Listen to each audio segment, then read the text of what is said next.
You stand for nothing, Burr. What do you fall for? Is the question posed in the second song of Hamilton. What is the answer? Power. Aaron Burr's lack of principles, or rather, at least no political principles, causes him to fall deeply for that glittering temptation of power. I can support this claim with text evidence. First of all, in Act 2, Hamilton, in the election, he says, Jefferson has beliefs, Burr has none.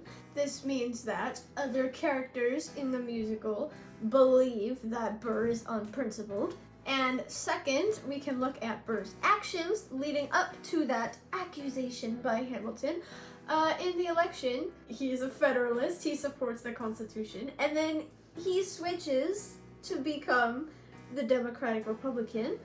Now, political parties have beliefs, they have principles, ideals that guide them and their actions in the government. I don't know how it is for all countries, but in America at least, say you look up whatever political party you want to, right? They have websites, and on their websites you can find like their bylaws. Basically their party's constitution, and in it sets, we believe this and this and this, and we will make our actions based on these sets of principles. So if you change parties, it's because something convinced you that the ideals you had been following were like wrong and the other ones are better. But is this why Aaron Burr switched parties? No, it is not. First of all, we definitely can't prove that he switched a party over a principle thing because we never hear him give a single political opinion except perhaps that he supports the Constitution. If you support this Constitution, of course, then defend it. Also, I mean, you know, he literally says, I'm a Democratic Republican because it put me on the up and up again. It gives me the opportunity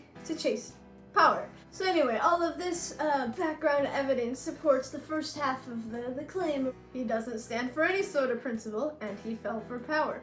Why can I say that?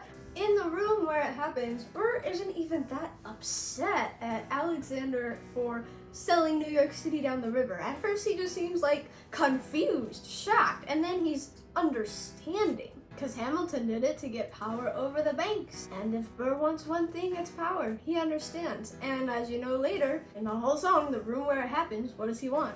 To be in the room with all the powerful people. He wants to be one of them. Why does he change parties and betray all the other people who solidly believe in those party principles? Because he wants power. He wants to be the senator.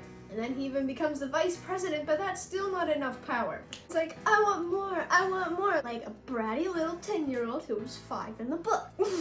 And when Hamilton prevents Burr from becoming the most powerful man in the nation, what does he do?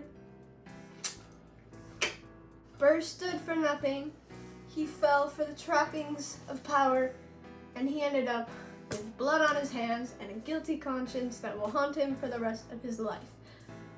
The end. Thank you for attending class.